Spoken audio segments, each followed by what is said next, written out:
Hey everybody, good morning. Welcome back to school. It's Monday, so we're going to start school. It's going to be a little different this week, but I want you to do your copy work. Look right here what it says. He who watches over you won't get tired. That's God. He's going to watch over you and not get tired. I want you to do your calendar. You have to do April 18, 19, and 20. We always do 3 days on Monday. And today is the 128th day of school. So do that.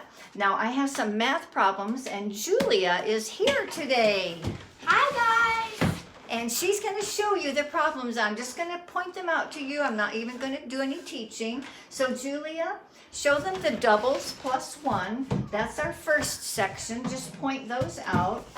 3 plus 3 is 6. 4 plus 3 is 7. So when you add one more, you know you get the doubles. And there are 1, 2, 3, 4, 5, 6 problems. And then you have a clock. There is a clock, and the numbers on there are 12 and 6, 9 and 3. Now you have to put on the 1 and the 2, and then between the 3 you put in the 4 and the 5, and finish that, and then you make the arms to go to 30. And then we're counting by 10, starting with 7 and 17 and 27, and you fill all those in up to 97. And then you have adding 9 to a number, and you demonstrate that by adding 10 first and then adding 9. So you're going to just do all these problems. Now we're going to do it a little differently, as I said. First of all, I'm going to read from Genesis, and then Julia is going to read the chapter from A Nest for Celeste. So we were in Genesis chapter 41, and we got to the point where Pharaoh had a dream, and he was dreaming about all the things that were happening to him, and he had all the dreams that Joseph could interpret were showing that Pharaoh was going to be facing some big problems. He had dreams about the fat and the thin cows and the grains of wheat and the grains that didn't have any wheat. And so Pharaoh said to Joseph, God has made all this known to you. No one is as wise and understanding as you are. You will be in charge of my palace. All my people must obey your orders. I will be greater than you only because I'm the one who sits on the throne. So Pharaoh said to Joseph, I'm putting you in charge of the whole land of Egypt. And Pharaoh took from his finger the ring that he used to give his official stamp, and he put it on Joseph's finger. He dressed him in robes made out of fine linen. He put a gold chain around Joseph's neck, and he had him ride in a chariot. Joseph was now next in command after Pharaoh. People went in front of Joseph and shouted, "Get down on your knees." By doing all of these things, Pharaoh put Joseph in charge of the whole land of Egypt.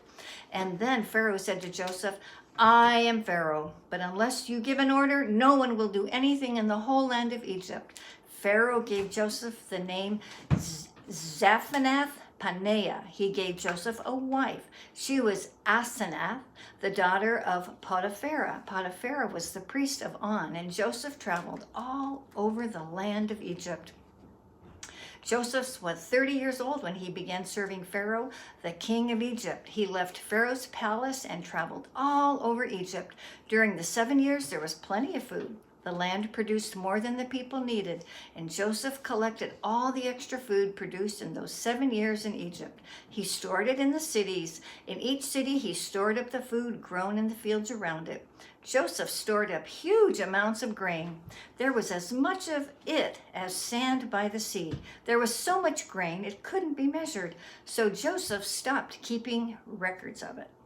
And we'll start on the next verse about when now there is not enough food. So that's coming. And now Julia is going to read about Celeste and a new old friend that comes back anew. Okay.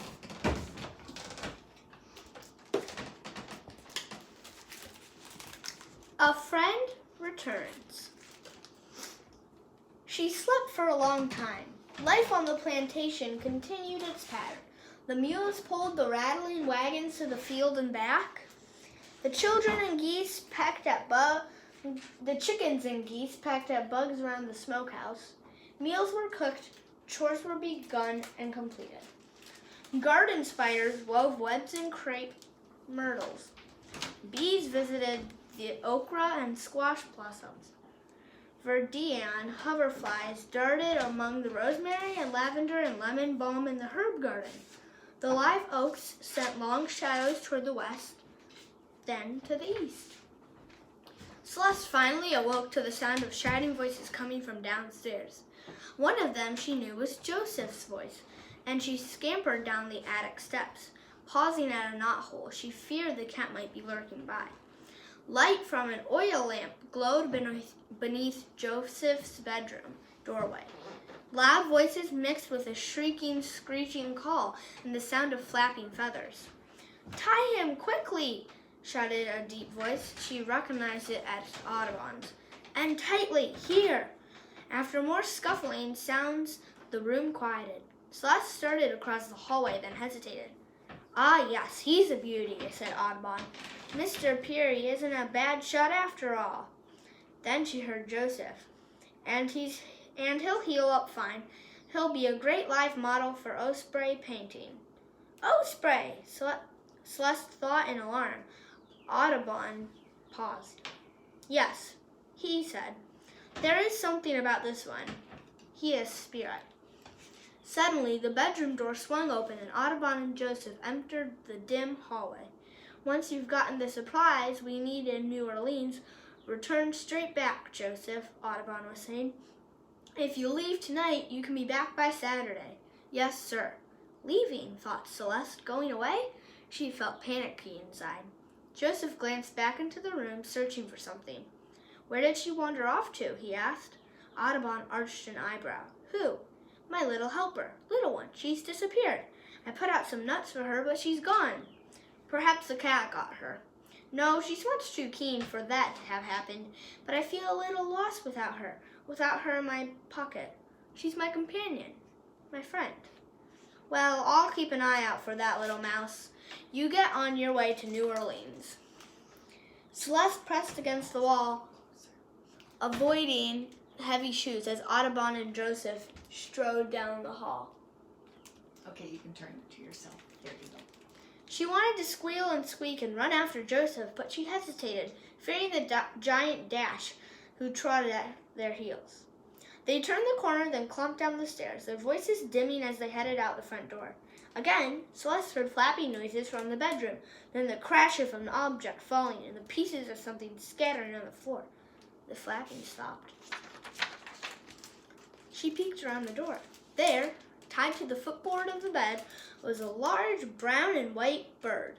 It turned its sunflower yellow eyes toward Celeste. A familiar voice squawked, "It's impolite to stare, you know." "Lafayette, what happened? What are you doing here?" Celeste raced across the floor and up to the bed rail and gave the osprey a hug around the leg. Lafayette grinned. "I'm glad to see you too, Dumpling. But I heard such a commotion. I had no idea it would be you." "You make a commotion too, Honey Pie, if you were tied up. And look at this." He gestured to a putrefying catfish head nearby. "They expect me to eat that? That fish has been dead longer than my great Aunt Mabel, and I'm just getting a little bit tired of that stink." Celeste sniffed in agreement. "You're wondering how I got myself here. Am I right, Lamb Chop?" "Oh, yes. Well, there I was, minding my own business after dropping you on a windowsill. Had barely gotten any distance at all, and the next thing you know it, boom! Some crazy maniac down in the yard is jumping around and waving his gun and laughing. My wing is missing some feathers, and down I go. I've got a good jab at somebody's hand, though. You should have seen the blood. Now I'm tied up here, tied up because my good wing is strong enough to get me up in the air. I'd try to take off right now if it weren't for those straps." "What are they doing? What are they going to do to you?" "Over there on the table are his sketches. He spends hours studying me and scribbling on sheets of paper. Then he gets all flustered and stomps off." Meanwhile, here I sit with Mr. Stinky Bee Catfish, and I'm about to go crazy. Celeste noticed the thick leather strap that tied Lafayette to the floorboard.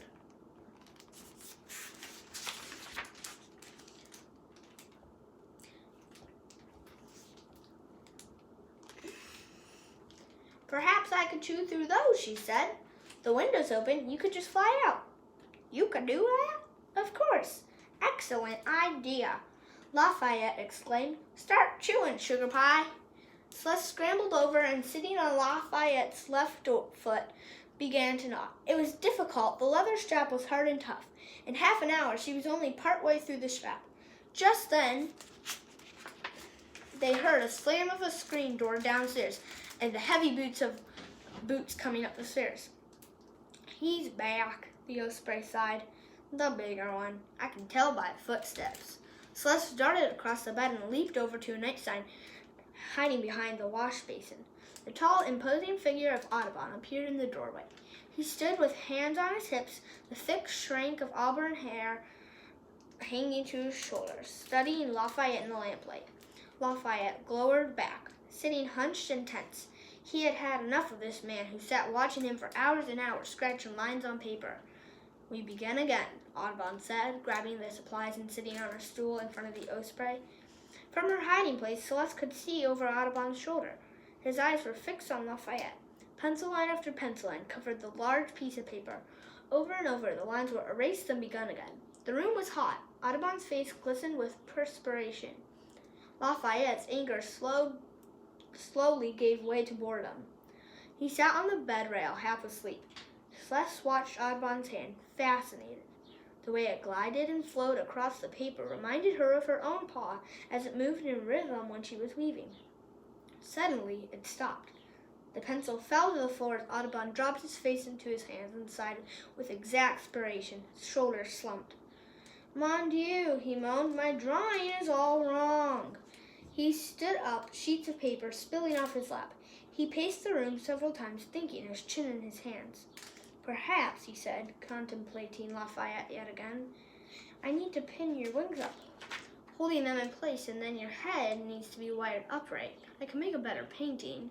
Celeste nearly squeaked in alarm, peeking out from the waste station. But Audubon picked up his pencils again. There was a sound of graphite scratching on the paper, and suddenly he stamped his foot.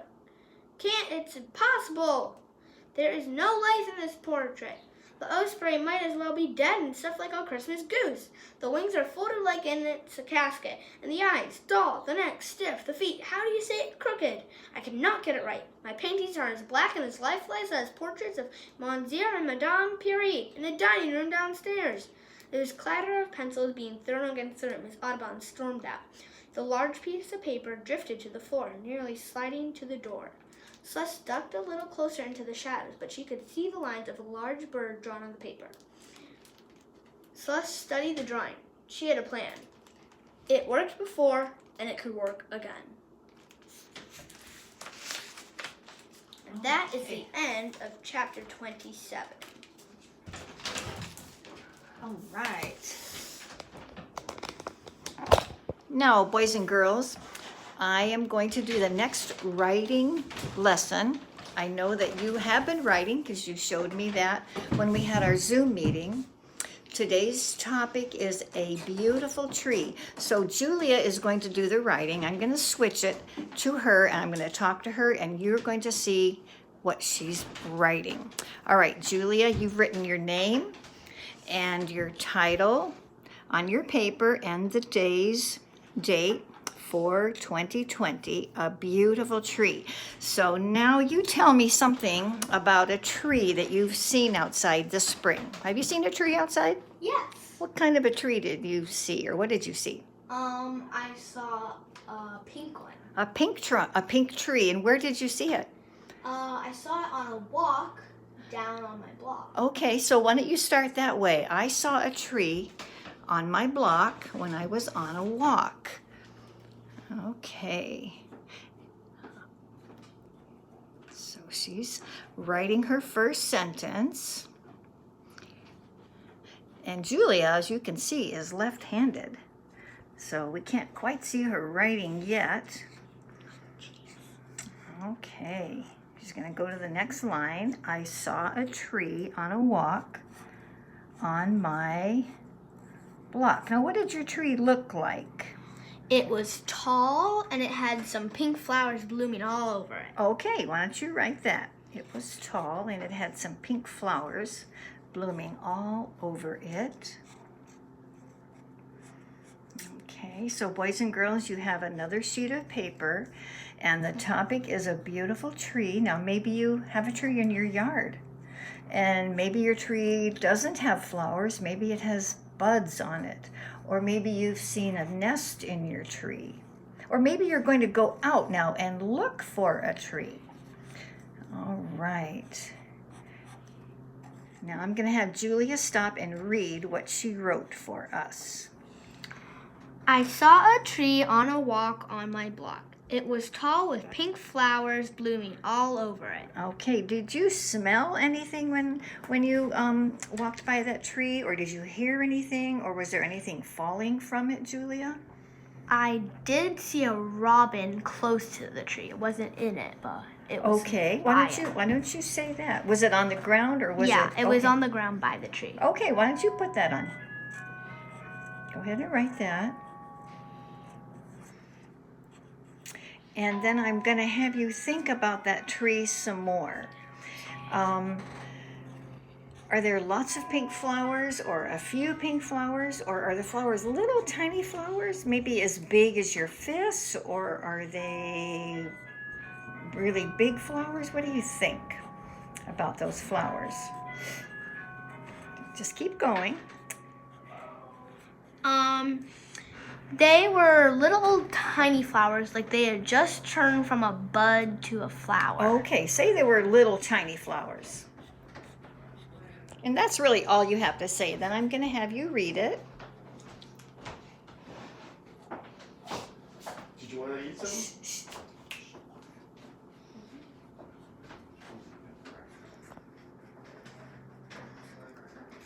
Okay.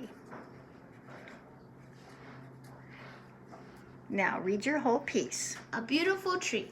I saw a tree on a walk on my block. It was tall with pink flowers all blooming all over it. There was a robin on the ground by the tree. They were little tiny flowers. Okay, now you could certainly write more about that, or you could actually go by the tree again and say, a few days later, I went by the tree and it looked different. This is what I saw. But anyway, you've got us started on our writing. So we are going to say bye-bye, and we'll see everybody tomorrow. You want to say goodbye? Bye, guys. All righty. Bye-bye, everybody. We'll see you later.